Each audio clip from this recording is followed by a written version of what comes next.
Warahmatullahi wabarakatuh. Gbogbo ẹ̀yin olólùfẹ́ Ọlọ́run. Today is May 6, 2023. The answer the very huge quantity herbs. Ìlú mẹ́rin la send ẹ̀ sí. A send ẹ̀ lọ sí Ontario ní Canada. A dẹ̀ send ẹ̀ lọ sí Sarawak ní Malaysia. You know Sarawak, right? A send ẹ̀ lọ sí Sharjah ní Dubai, United Arab Emirates. Bákan náà ni a send ẹ̀ lọ sí Perth ní Australia. So kò sí time akọ̀níkà park. You see, miracle leaves wà ń bẹ̀, bulldozer wà ń bẹ̀, memory booster wà ń bẹ̀, all our items. So a send ẹ̀ lọ sáwọn ìlú mẹ́tẹ̀ẹ̀ta yìí: Australia, Canada, Malaysia, then Dubai. So Ọlọ́run gbàdúrà wa.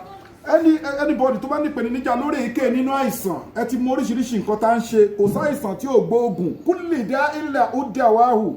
Falitátìlìbù da'wahu lè dà yíkùn falatátìlìbù bí aram. Ọlọ́run ní mi ní dá àìsàn kan kí n má fi ìwòsàn ẹ̀ tí lẹ́gbẹ̀ẹ́.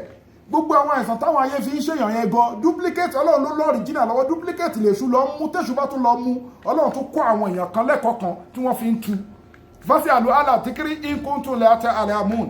So bó ṣe jẹ́ nìyẹn, ẹni èké nínú pé ní níjà lórí àìsàn káìsàn tó bá kó bá ohun ọmọ ni, òróyún ní ovulation problem ní, kíní ní fibroid ní, cancer ní, diabetics ní, strokes ní, asthma ní, memory ẹlòmíì ò ní memory ní, irú miracle belief sí wa wọ́n ti gbé nǹkan sínú wúńbù èèyàn, ọfà ti pẹ́ lára èèyàn ń jẹun lójú oorun, ìbálòpọ̀ ojú oorun, gbogbo àwọn nǹkan wọ̀nyí ẹ contact wa.